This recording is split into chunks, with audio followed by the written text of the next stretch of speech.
Make cards, by the way, already.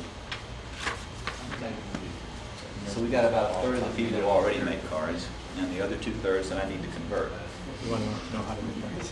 I'm actually on a crusade to get people making cards. You gave the Making Cards workshop at the Atlanta 3D Fest, and Bob Aldridge started making cards. That's right. We got one of our friends from England, Bob Aldridge, to start making cards by giving him another version of this presentation.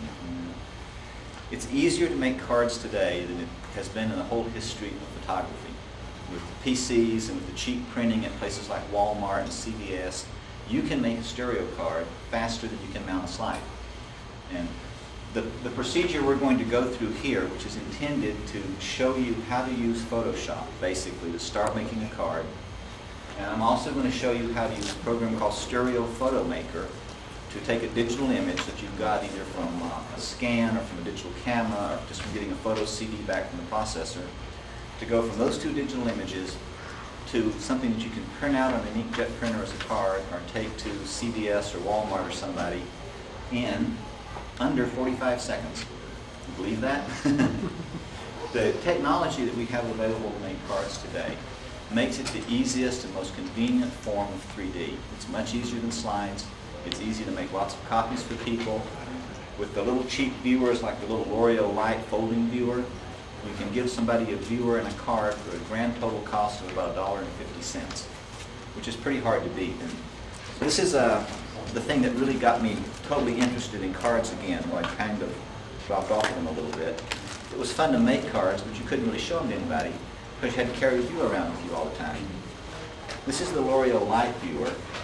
It sells in quantity for about $1.15. You can buy it in onesies from somebody in the trade show next door for $2, $1.50 to $2, something like that.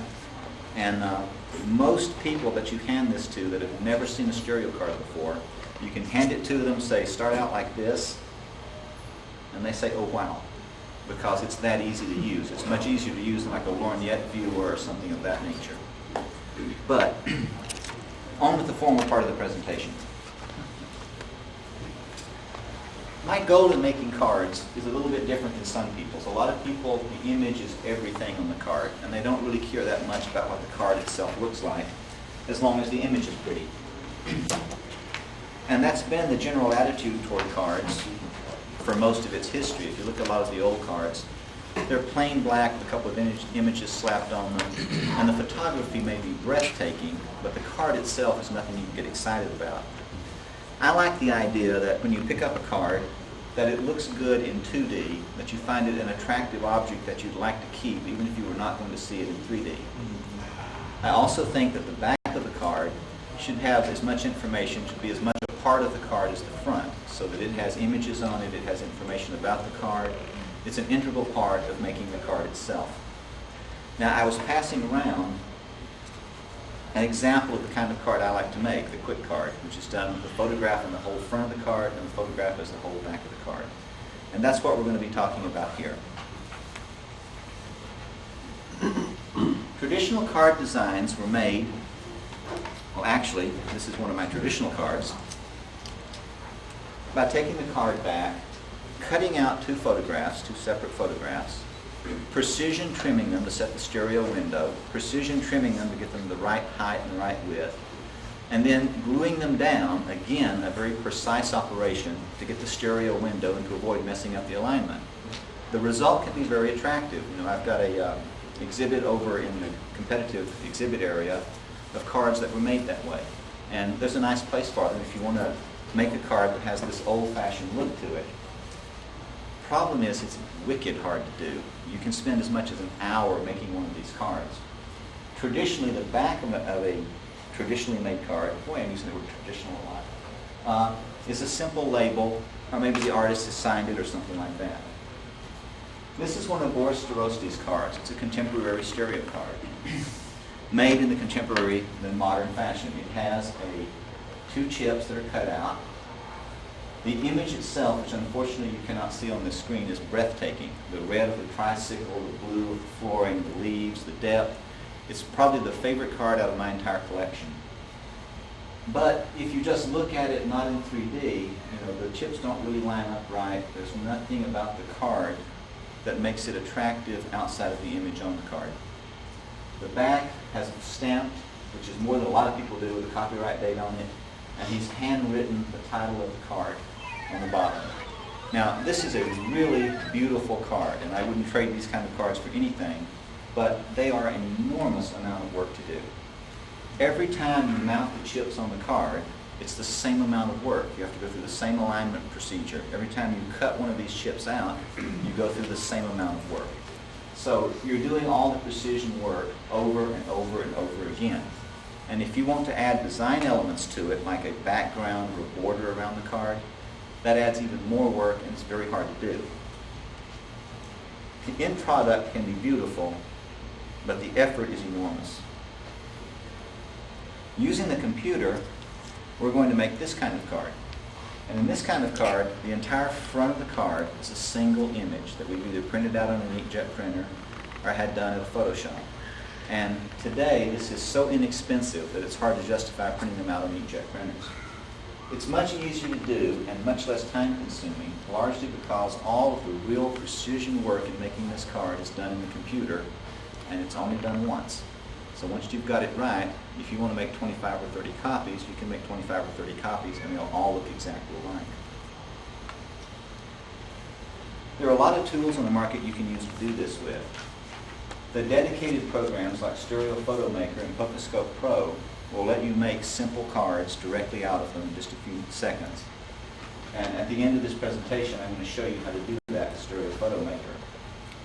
If you really want to be creative, then you want to use something like Photoshop or PaintShop Pro. It gives you a lot more design options and allows you a lot more freedom in what the finished card looks like.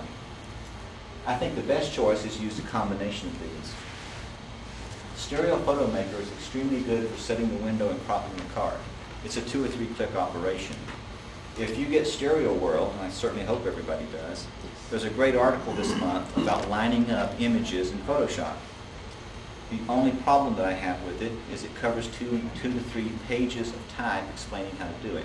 It's a fairly time-consuming operation to properly line up a stereo image in Photoshop. It's not Stereo Photo Maker. Stereo Photo Maker has a good range of output formats, but basically you can only make 2 cards. You can make 2 basic cards, and that's about it. The nicest thing about it of all is it's a free download, and in our handout on the back, the URL for the website to go download it's available. And I would strongly recommend anybody who plays with stereo to do that. This is an incredibly useful program. Focuscope Professional has actually better cropping and window setting options. It's a little bit harder to use than Stereo Photo Maker. Its output options are a little bit better, and you can certainly use it to make simple cards. And it only costs about, I think it's about $80 these days to get the registered version. And the freeware version that Monty gives away really isn't capable of making cards, so you can't really use that by the way. Photoshop is super powerful. We all know that. The only little problem is I think it's about $600 these days if you're just buying into it, so it's a pretty big hurdle to jump. It's really great for designing the card. It's wonderful for printout. I don't like it for cropping and window adjustments. I mean, one of the things I do as a hobby is restore old stereo cards, especially those around the Civil War. And I use Photoshop to set the window and things in it because you need extremely, incredibly precise control to do that. I also spend as much as 100 hours on a single image, so it's not easy. What it does have that makes it worthwhile is color control. If you really care about what this image looks like when you print it and that it matches the original image, then you want to use Photoshop because it undoubtedly has the best color control of any program out there. Photoshop Elements, its little brother, is almost as good and can be used for almost any purpose you've used Photoshop. PaintShop Pro Started out as a freeware product, and it currently belongs to Corel, people who do Corel Draw. It's only about $100. I think it's about $70 for most of the places you buy it from. And it's within a smidgen as powerful as Photoshop. In fact, in some ways it's more powerful because it has some vector graphics features that if you ever figure out how to use them, you can use to design the backs of the cards. Unfortunately, its help files and its manual are, which is kind of bad. Again, like Photoshop, you can use it to crop cards and set the window on cards, but I don't recommend it. It's a tedious, time-consuming process. The card formats that I like to do are all standard size cards. They're either the Holmes card, which is this 3.5 to 7, or some very close variation of that, or it's a 4x6 format card, which is simply a digital print. Left my example, but we've got one on the screen here in a minute as well. It was in your program packet. Ah, gotcha. There was one. Oh, there's one in everybody's program packet that you got with the Miami logo on it. The Holmes format is a lot more interesting and allows for a lot more creativity. On the other hand, if I go and shoot my niece's birthday party and I want to give them 30 prints, I can put them out in the 4x6 format in a couple of hours, take them down to CVS on the CD, print them, and deliver them the next day. So it's a good way to make simple cards. The print sizes, if you're going to take these out and print them out of commercial printer, is kind of important. 4x6s are real standard. Everybody gets those. What most people don't know is almost everybody who can do a 4x6 can do what's called an APS-H format, or a 4x7 print. Since our cards are 3.5x7, if we get a 4x7 print, we can make the card out of just one print across the whole front of the card. Same price. For the same price. CVS, Eckerd's, Walmart, all the people that will do this charge the same price for a 4x6 as a 4x7. Now you may have to go in and educate the person running the machine that APS-H format exists. They can all do it. A little minor detail there is that you need to use glossy prints, and that puts the local Walmart store out of the running for most of these because they only print on a matte surface print. If you send off to Walmart's central processing facility, you can get glossy prints for 12 cents each, plus a little bit of postage. That's how those cards, the 4x6s that were included in the program book for the Miami logo on it, were all done at Walmart's central processing site, by the way. To be honest, I wasn't impressed. They didn't come out very well. This is an example of a 4x6 card. It is just a 4x6 print. We've set the window, the two images, exactly the same as we would for a traditional card, but we've cut the edges off, and we've added a little more design space at the top. And typically we'll use that with something like the name of the card, and here we've got a copyright notice and how the card was shot, the equipment the card was shot with. It's a great format for doing quick stereo and being able to give it to people. This is what I like, the way I like to make cards. It's a Holmes format, 3.5x7 card. And on the front we have the same photos we would have put on the 4x6 card. We've got titles on the side of the card. We have a color background. It's not the cardstock color. We've picked a color that complements the image. And we have a design element with border around the inside of the card. Now obviously you can get as creative as you want with the design elements you put on the front of the card, though typically less is better in that business. And the back of the card is the same color. It has something that helps you explain the card. In this case we're showing you the geography of where we shot that particular card, and an explanation about either taking the card or what's going on with it. This is part of a card set we did after our first trip to the Galapagos Islands. It gives you a lot of information, and of course you always want to put your copyright notice and your name at the bottom so that in the future people will have some idea who made the cards. Yes? That is a beautiful font. What is that? That's a font called Tecton. It's a graphics font. I like using it a lot because when I was going to Georgia Tech and they taught drafting, that's the font they taught you to learn to write in. I can't do that anymore. But fortunately, Adobe and ITC and several other people have it as a standard font. The design elements on a card front that we're going to deal with. First, there's the background color of the card itself. On a traditional card, that's going to be the color of the cardstock usually. In our case, we're going to choose a color that we like, and whenever possible, we're going to take that color out of the image. Good design principles hold that the colors in something you're designing should all have a consistency and a coherency to them. The easiest way to achieve that, if you're not an interior decorator or don't have a wonderful eye for color, is to take all the colors you use out of the principal design element. In our case, it's always the images we're putting down on the card. We're going to use image borders whenever we have a background color that clashes with the card. The card I just showed you has a background color that clashes horribly with the images in the card. It doesn't look it that way because we put that gray border around it. So we're going to go through doing that. The text and the logos, that's the place where you can really get crazy, but less is better. Simple text, simple logos. Don't do things that compete with the image or detract from the image. The cardstock itself is a little bit important in a rather tricky way. You design a nice looking card, and you've chosen some nice colors, and then you pick it up and you notice that, gee, you can see the edges of the card when you're holding it.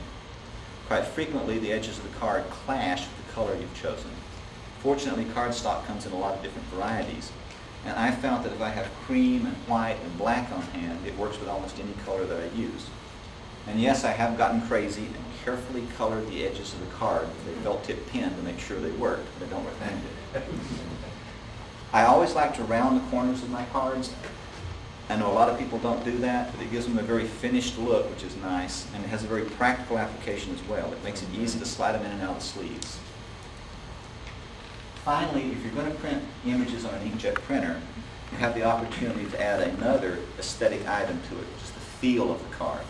If you print a card on photo paper, it feels like glossy photo paper. If you're printing it on an inkjet printer, there's a wonderful range of watercolor papers and that sort of art papers available that you can print on that have a nice tactile feel. They add something to the card itself. The card back has its own background color, and it doesn't need to be the same as the color as the front of the card, but it needs to harmonize with it. And again, it needs to look good with the edges of the card. You're almost always going to put type on the back. You should use a type that's from the same type family as the text that was on the front of the card, and make sure it's big enough to be readable. If you really have too much information to use a decent sized type, then what you really have is too much information and you need to cut it down some, okay? If you put images on the back of the card, I think they should be directly related to the image that's on the front of the card. Even though you may want to flip something in that's cute, I don't think you should really do that. They should look good when you hold them side to side and you're looking at the back and the front at the same time. One of the biggies that I get kind of hacked about, I collect contemporary cards. And I have a large number that I do not know who produced those cards because they didn't bother to put a copyright notice or their name on the back of the card. In the future, when people are collecting our current contemporary cards as antique cards, it's going to be a real problem because you're going to have a lot of arguments about who did this and who did that. So you should certainly do that. And always make sure when you're making a card that you do this, that you hold it up with the back and the front at the same time so you can see what it looks like if you're looking at both. That'll tell you if you have something that glares in the composition in the front and the back of the card, much better than anything else will. What we're going to do is go through the process of creating that card we showed on the screen, the blue booty card shot on one of the Galapagos Islands. And we're going to start out by using Stereo Photo Maker to crop the card and to set the stereo window. Now, I need to tell you guys a little something here. I hate getting up and running graphics programs in front of audiences because whenever you do that, the program hangs up, the image aborts, you do something dumb, you end up looking like a complete turkey. So what I have done is recorded myself going through these steps. So we're going to play a little movie when we do this. The bad part about this is I cannot stop in the middle to answer a question, okay? The movie keeps on playing whether I want to or not. So this is DVD? This is a neat little program called HyperCam, and if you ever have to do presentations where you're going to be showing something like this, you run HyperCam, you do whatever you're doing, it creates a little movie file that goes into PowerPoint beautifully, and then you can execute the movie file and show people what's going on. Suzanne, would you mind grabbing the lights? I think this is going to be a little hard to see with the lights on.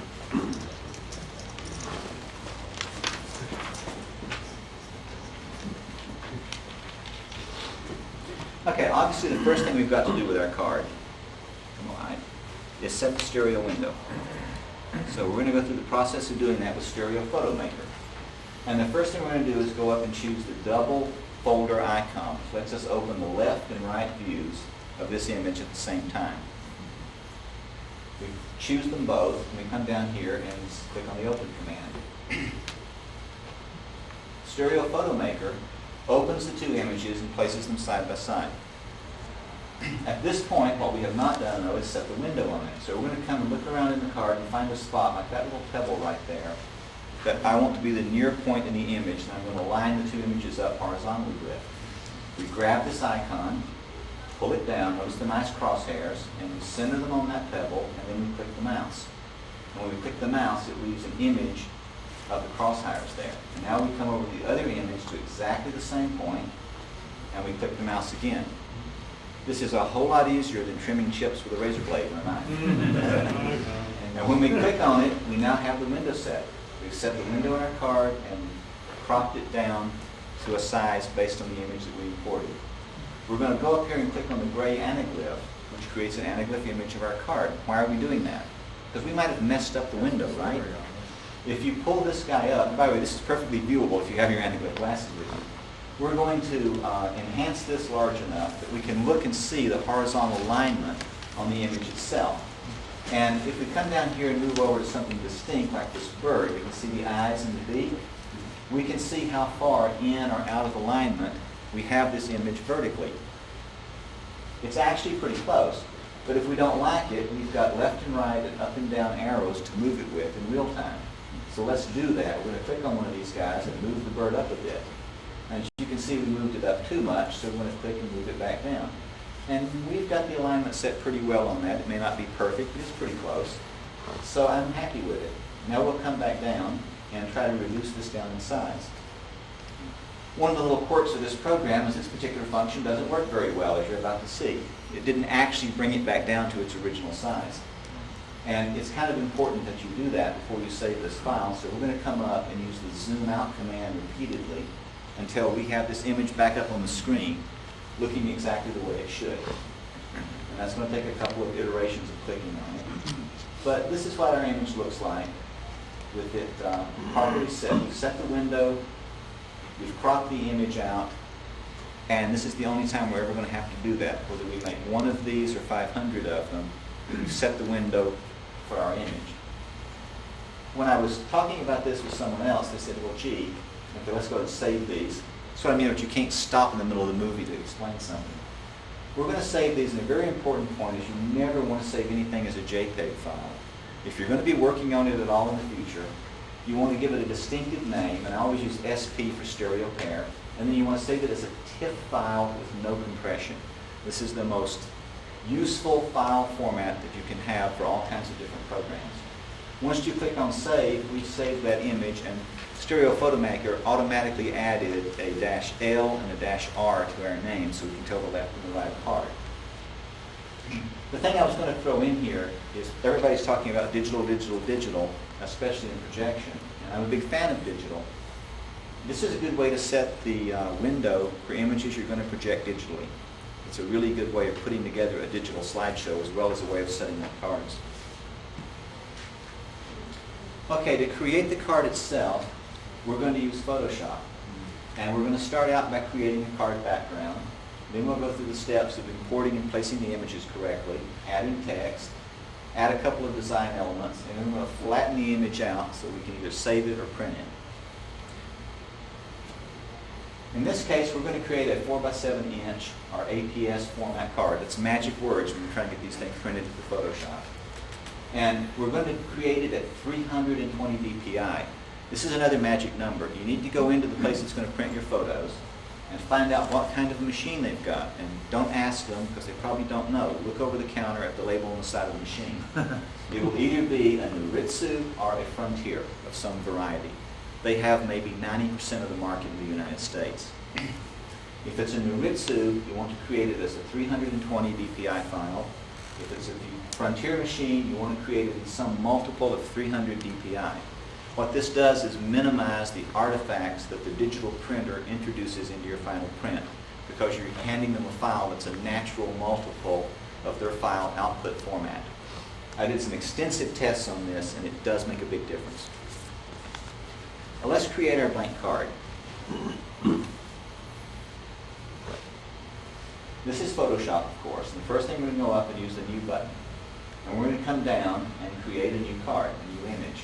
We'll give it a title, and we'll call this one like, even when I'm trying to create a little movie, I can't type, Blue 1.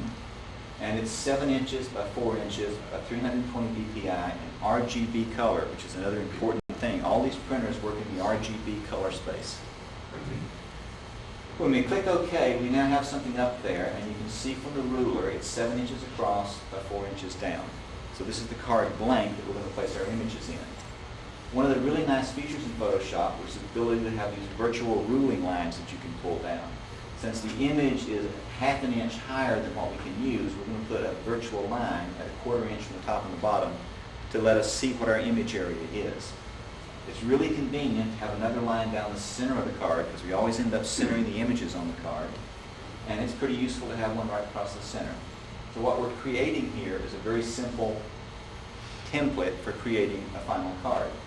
If you do this a lot, you can simply save this and then pull it up and change the name on it every time you use it and save yourself a few minutes of time. Or if you're a real Photoshop whiz, you can flash across the keyboard with your fingers and create it in a few seconds. The commands that I'm showing you in Photoshop, by the way, are the ones that are common between Photoshop, Photoshop Elements, and PaintShop Pro. In some cases, there are some slicker ways of doing this, but they only work for one particular program, and you're unlikely to have that particular program. The next thing we've got to do is import and size the images. It's very important that the images have the same DPI as the card blank when we drop them on them.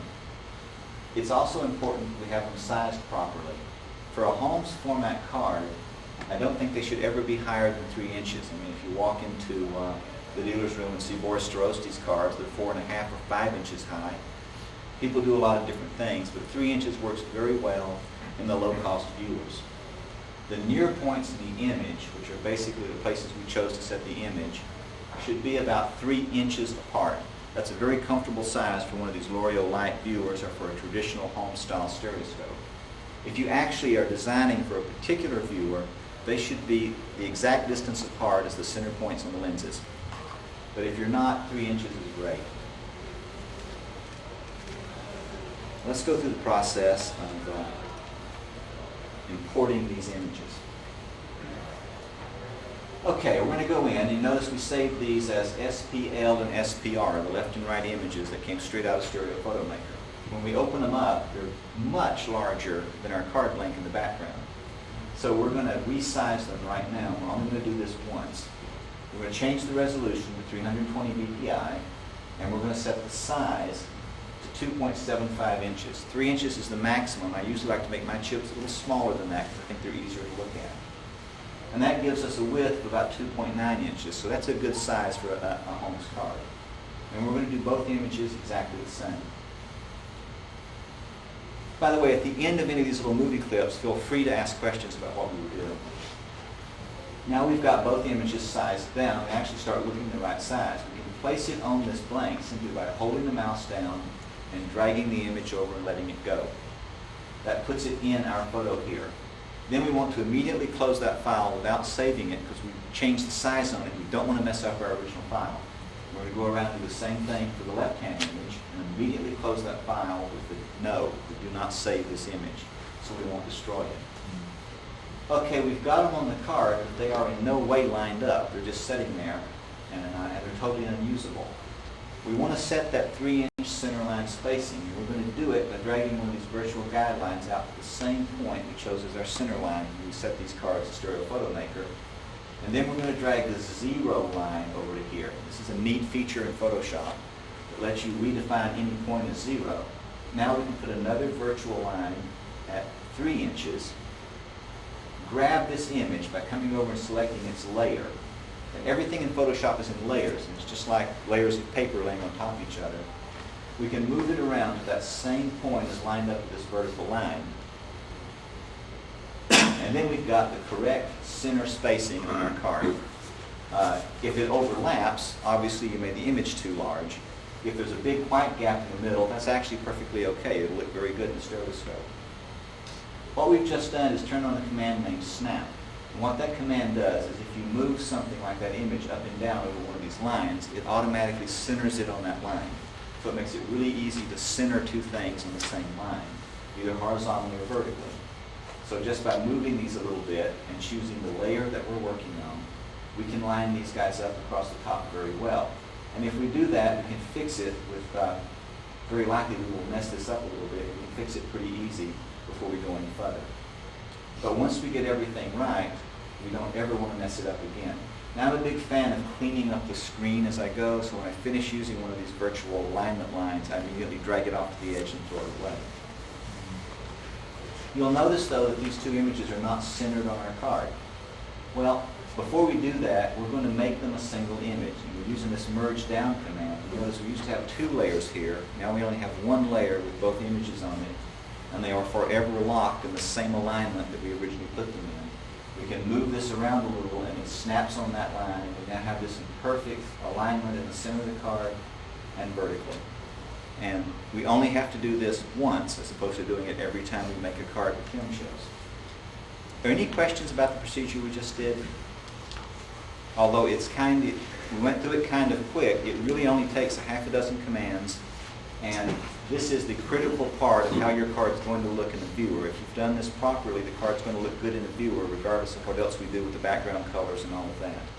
Did you say you can only do this in Photoshop or in any of those three software programs? These will work in any of those three software programs. I have tried to use only commands that work in all three programs, so that if you go out and buy Paint Shop Pro, you can follow basically the same procedure. They may be called slightly different things, but they work the same way. In a Stereoscopic Maker, what was you use to open the images from the two different folders? Because I couldn't figure out how to do that. I've been putting them together in Photoscope, then using Photo Maker to align them. Tell you what, we're going to use Stereo Photo Maker at the end of this presentation, and I'll show you how to do that there. It'll be easier than explaining. Okay, let's chug on. Okay, we've set the spacing between the images, the little white line, the septum, whatever you want to call it. And I notice a lot of people get confused on that. It's really based on the center images of the lenses. If you want the image to look good, you'd like the center of those images to fall in the center of the images of the viewing lenses. So you can design for specific viewers. If you're not going to do that, use 3 inches and do not go beyond 3 inches. Anything beyond 3 inches is going to be really hard for people to see in most viewers. A lot of people would say 2.78 or something like that. And I attended a David Lee seminar on the same subject, and I think he was going for like 2.75 inches as the maximum between the centers. But I think 3 work fairly well. The next thing we want to do is set the background color, because what we've created so far looks like a traditional card. It has a white background with 2 images placed on it. And if we stopped right now, we'd have a nice viewable card if we took it and printed it out. But we would like to pretty this thing up a little bit. So let's start in the same place we left off and set the background color on this card. But remember I said that what we'd really like to do is choose a color out of the image itself. In Photoshop, this is really easy to do. We pick up this little eyedropper tool, and any place we move it in the image, if we click on the mouse, this square will change to that color. So we can move around the image, picking up colors until we find one we like. When we find the color that we think works well, and notice we've selected this layer, it's highlighted, it's the background of our card, we can come up and select this paint bucket tool. That paint bucket tool works exactly like spilling paint into something. It fills up whatever you touch it to when you click on the mouse button. So now we've chosen a blue background color for our card. As it happens, I don't particularly like it, even though it came out of the image. It's close, but not quite. By clicking on this square, I can bring up this color picker, and now I can move around and I see both the original image and the one that I'm working with until I find a shade very close to it that I do like. I can come back and use the paint bucket tool to fill this in. So I took a color out of the image. It wasn't exactly what I wanted, so I moved around in the same color space relative to that color from the image, so it stayed in the same family of colors. And it doesn't look half bad, except you'll notice this little corner point I'm highlighting kind of vanishes. It's very close to the color of the background, which is not a good thing. So how do we take care of that? Well, we're going to skip that for just a moment and do something else, and that is round the corners of the images. In a lot of old cards, you'll notice that people have rounded the edge corners of the images on the cards, and it actually looks kind of nice. You can leave them square, but it gives it a kind of finished look. If you do it, you need to be conservative about it and use something between 10 and 40 pixels of rounding. And that's easy to do in Photoshop because it gives you a simple tool to do it with. Let's start this movie. Okay, now this is a little complicated because it involves playing with layers in Photoshop. And what we're going to do to start with is go up and outline this edge. We're going to blow it up so we can see what we're doing. It's another great feature of working in these programs is you can make the image whatever size you need to work on it. And move it around on the screen until we can sort of see it.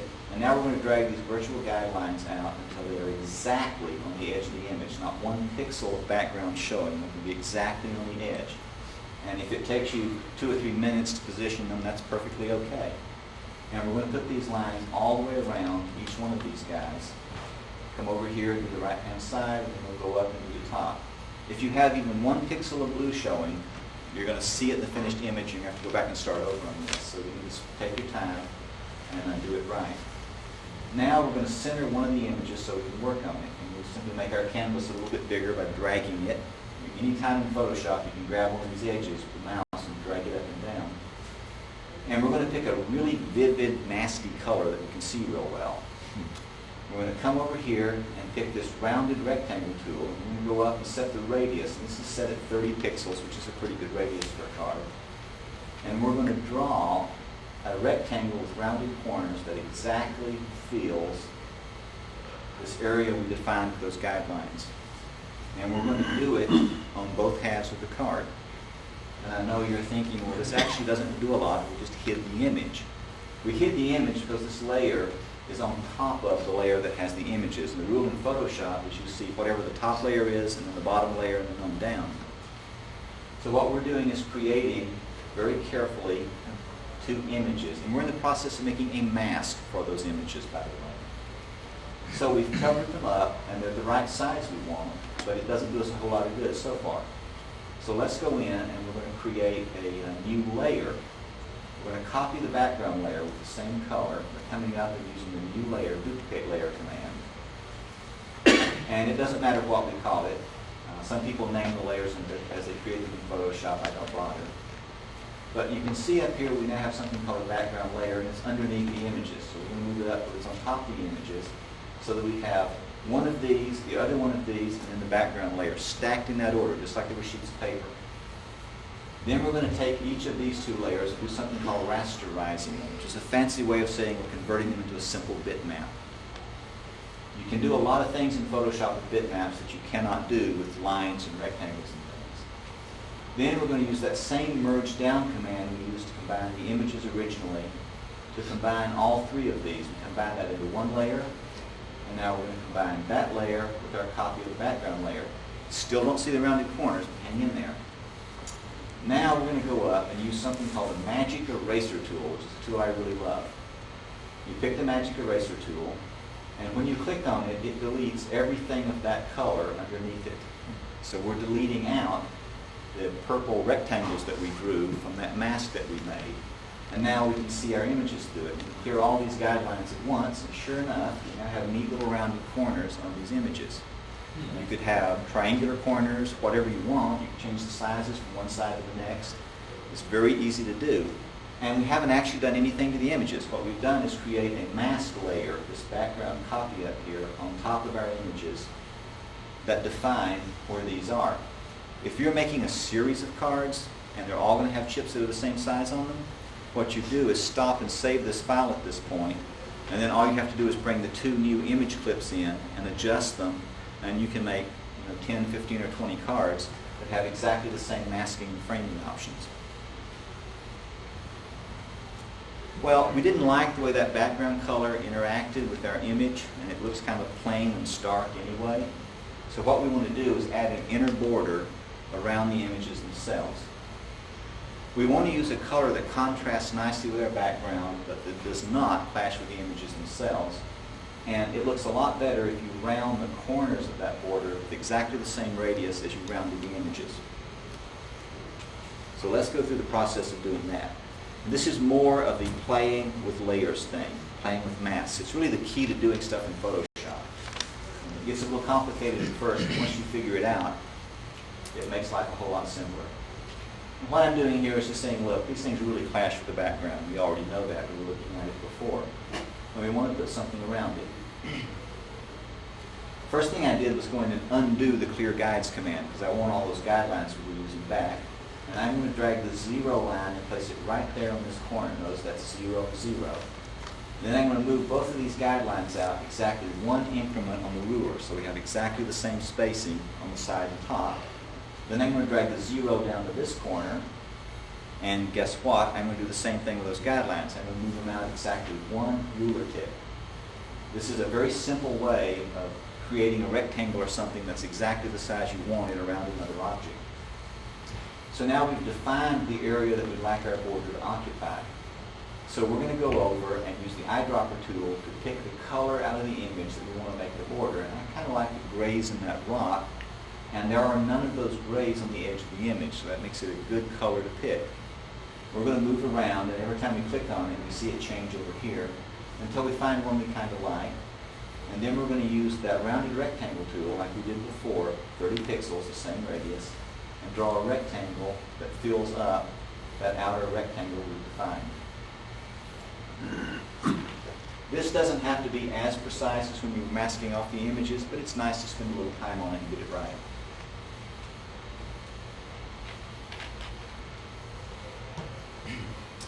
Of course, once again, what we've done is created something that covers the image up because it's on top of our mask, which is on top of our image layer. What we're going to do is move it underneath the images. And I know that's great, you still can't see it.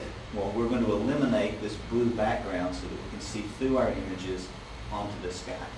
And we're going to do that by coming up and rasterizing this rectangle. I'm going to move it back down. It's amazing, no matter how many times you do these movies, you mess them up. We're going to rasterize this background layer and merge it down with the images itself. Now, we can use the magic eraser tool, and we're going to set this tolerance up here to 1, meaning if we only want 0, we only want it to erase the exact same color we're clicking on. When we do that, we erase the blue part of this layer away, the outside edge of our mask away, and what we left was just the image with the neatly rounded corners. And here the guide, you can see we've created an image with neatly rounded corners on a gray background, on a blue background. And we're down to where we still have 3 layers up here. If we changed our mind about this gray background now, all we have to do is select this layer, come over here with the color picker tool, pick another color, and drop it into that layer. And we can change the color of the background in just a few seconds until we've got something that we like. If we're happy with it, though, what we want to do next is add text. We'd like to put something that describes what the card is. Again, use a simple font, use a color that's easy to read, and put as little on the card as you think you can get away with. The more you add, the worse the card is going to get.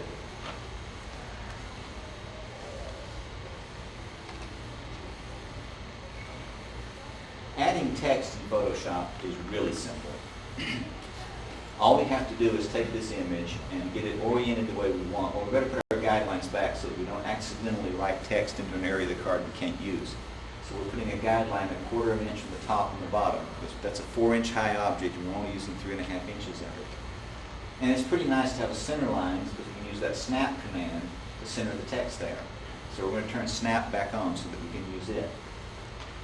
Now, the first thing you have trouble with in Photoshop is getting text to type sideways. It's a bit of a pain, but it's really simple to rotate the canvas, not the image, but the canvas itself. We rotate it 90 degrees, and now it's exactly positioned for putting the text in. We can go down and choose the text icon, come up and choose a font that we like, and I'm going to choose that Tecton font. That's one of my favorites.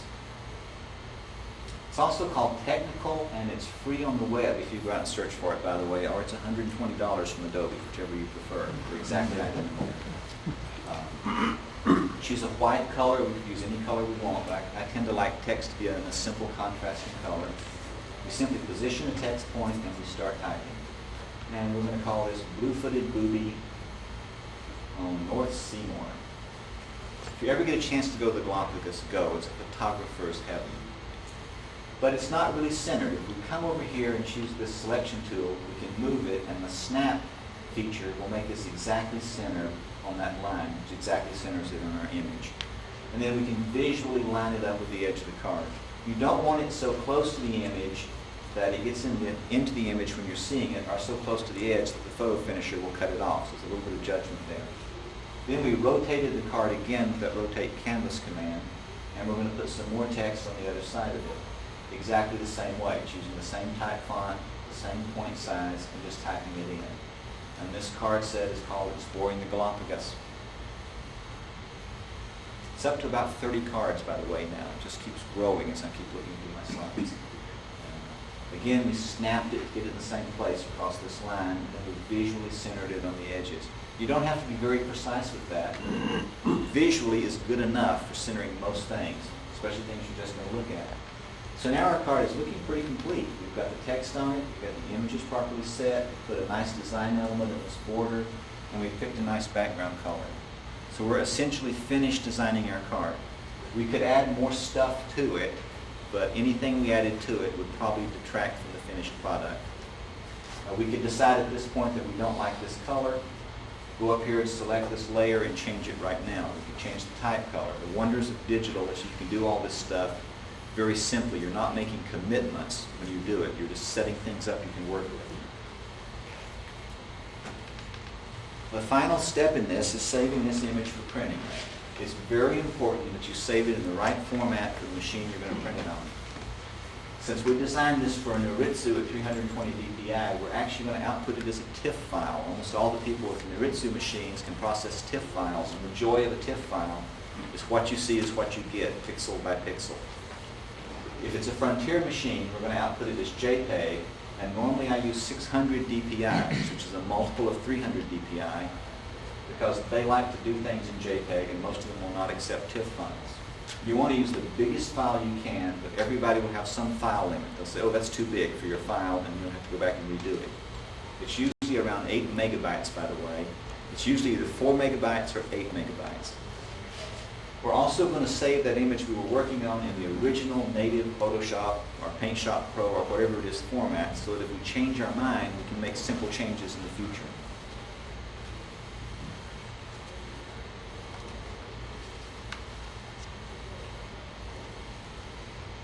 Okay, startup little movie. I got up in front of the board of directors of a large bank one time doing a presentation that involved using a graphics program, and spent almost the entire time messing around with the program itself. I never have not done it since. Okay, we've got the card set up exactly the way we want it, except there's one little detail we need to add. This card is 4 inches high, and we're going to cut it off at 3.5 inches, so we need to add some guidelines to show us where to cut it at. And we're going to do that by changing down to this line tool. White's a great color. If it wasn't, we could choose another one. And then just drawing a line along this guideline. It's a 1/4 inch in from the top of the card, and along this line is a 1/4 inch in from the bottom of the card. This way, when we get this back and we start the second part of this procedure, which is making the physical card, we'll have a way to know where to cut. Notice these look very different on the screen. They're the same line. Photoshop has a tough time representing single pixel or small pixel lines, so they sometimes look funky. They'll work fine when you print them. So we've got it exactly the way we want it. We'll come down and do a save. And that save is going to be, in this case, in Photoshop PSD format. That maintains all the layers, all the color control, everything that we did with it. And if we want to work on it again, we can just pick right up where we left off. But we cannot take that to have it printed. Almost nobody can print a Photoshop file, and if they do, they will invariably mess it up. So we're going to come back and use the Save As command. We're going to change this to a TIFF file because we're going to the Iritsu printer. And we're going to turn off the layers.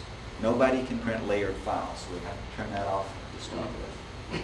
And it's going to warn us that, hey, we're losing some capability when we do this, but that's okay. And I always name the file that I'm actually going to have output done from something very informative like output file, so it's unambiguous to me which one I printed from. Turn off image compression. Almost nobody can print a file with image compression, and save it. And the file that we just saved, if we put it on CD or if we upload it to the web, we can print as card front with absolutely no problems. That's the basic procedure for creating a card in Photoshop.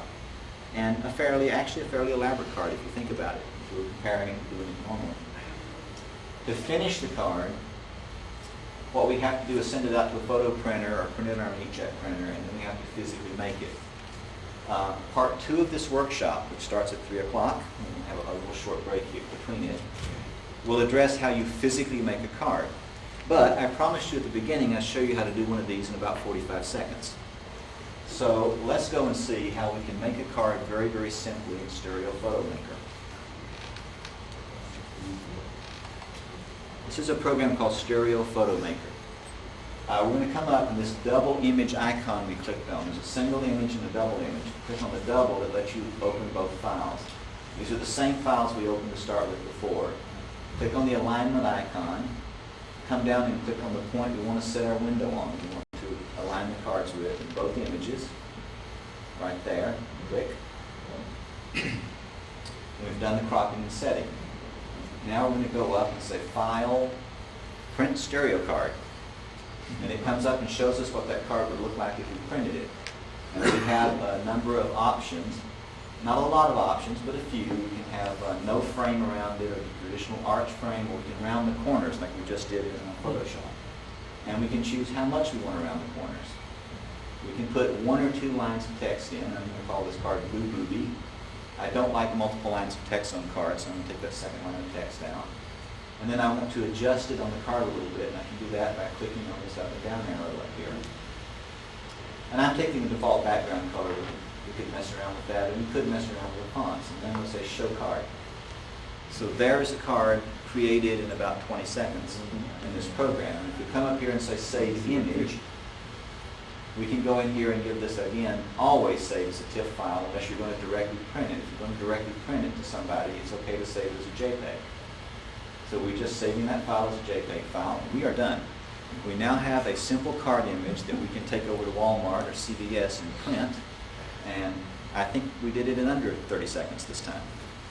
And that's all that's involved in it. If you're making cards for somebody's birthday or something, you can do it literally in seconds. What you cannot do is decide that you want that little gray border we put around this, or that you would like to change the width of the septum in the card. You know, you're pretty well stuck with what the program is designed to do. And that's why I don't do it this way. The other reason I don't do it this way is this. There's no provision in this program for setting a color profile for the output device you're going to print it on. With Photoshop, you can make color corrections and adjustments so that the file will look the same on your screen as it does when you print it. It's almost impossible to do this. The second thing is you may discover that if you go to print this, it has a sizing problem. It will be offset on the picture, or it'll be too big, and they'll crop it down for you very nicely. You've done a cropping job for you. But it's a great way to make a simple card. With digital design, you can do almost anything, so it's really fun to just experiment. The other thing that I'd like to make sure everybody's aware of are 2 groups. The Digital Exchange Group and the Amateur Photographic Exchange Club. They both have exhibits over in the competition area. The first one is for 4x6 formatted cards. And the way these groups work is you make usually about 20 copies of your image and you mail it to a central person. He takes everybody's images, thank you Suzanne, and collates them and sends you back a packet of 20 images that you get to keep. So if you want to collect contemporary stereo images, this is a wonderful way to do it. APEC is the same thing, but it's only for traditional home-style stereo cards or minor variants on it. And for example, Larry Ferguson, who sells his cards for about $30 each, is a member of APEC. So 4 times a year, I get one of the beautiful Larry Ferguson cards in exchange for some of my cards, which I think is a really great deal. The last thought is that this all sounds too elaborate and stuff. It's not. It's actually can be a lot of fun, and it is supposed to be fun. Any questions? We're going to tear this down, and we're going to put all the cutters and equipment and everything up and show you how to actually go from that image that came back from the Photoshop to a nice-looking, well-printed, well-cut card here in about 10 minutes. Was that photo, stereo photo, the simple card thing, is that the home format? That's Stereo Photo Maker. It'll also make simple 4x6 cards. Oh, it does either one. It does either one, and the address to download it is a free download. It's on the back of the handout. Is there a way, if you scanned in your letters and your writing or something, or is there really, the shadings aren't right between the two, is there some way to easily adjust those? so There that- sure are. And Photoshop has a wonderful command for stereophotographers called match color. You can go in and define one image as your control image and take the other image, and it'll go through and look at everything, every pixel in the image, and balance the colors between the two images. It'll do what used to take me hours to do, playing with curves and all that mess, in just a few line clicks. Is there something similar to that in Photoshop Elements? I think there is something similar to that in the latest release of Photoshop Elements, but that is one of the more sophisticated commands. Paint Shop Pro, on the other hand, has a great command called Simple Photo Fix that does the same thing, and will often do a really nice color correction on the image as well, balance all the tones out and everything for you. I would not buy Photoshop Elements, by the way. I'd buy either Photoshop or Paint Shop Pro. Elements is kind of like the crippled little brother of Photoshop, and they tuck out just a few really critical things in everything you try to do. So that's, you There's know. a reason for that. Yeah, there's a reason for that. It only costs $150 instead of $600. Did that answer your question about opening those two different files? There are two different icons. If you do two separate icons, you open only one of the files, it'll try to see if there's another file in that same directory with the same name to open, and if not, then it gives you another window to open it up. Open it up. So, well, see, like, when I take my things on my stereo camera, I have one folder that would say, like, today's date with an L, and another one with an R. And then I go, right now what I do, I go to Folkscope, and I go to file open, and I can open the left one from the folder, and I go to the right one, open it, and I just click the arrows right down the line, you know, picks them out of the thing, and You finds can them do, for you me. can do the same thing in Stereo Photo Maker, Mhm. but I can't tell you exactly how to do it because I don't do batch processing very often. I'm normally working with just a single image. Yeah. They actually have a facility in Stereo Photo Maker to do batch processing on images. You can bring them in and do color corrections and things like that, and then press a button and it'll go to the next one. So you can just go tick, tick, tick, tick, tick through them. But How do you do that? And it does- it provides the- there's a very nice help file about to tell you, But but it does it does the same change for each picture then? does the same So if you change got for like each picture. about one stop on exposure on a whole bunch of pictures, you put them all in there, it'll press them all Well, down you the can do line. that in Photoshop with an action command. I'm not sure you can do that in Stereo Photo Maker. I use Stereo Photo Maker for setting the window on my prints, and that's about all I use it for. And I normally do one card, and I follow it all the way to completion, and the process takes me about half a day usually. And I very seldom do things in do more than one image in a day. Suzanne, on the other hand, will sit down and do 25 or 30. And but she uses Photoshop and the action commands you can program into it. When you were doing the adjustment, they did use like I do with the little thing with the crosshairs. And then then to set the window, what I've been doing is going up into what they call easy adjust, and use the lift, and I put the glasses on, I slide the slider until it goes in and out of the window until I get it where I want it. Yeah, and that's one of the nice things about using the anaglyph is you can see what it looks like in stereo on the screen and see if you like it. When I get it at the right spot, everything's back in the window right where I want it, then I just go back and it gives me the same image I started with, and I can save it. And you can just save it to the. I do it using.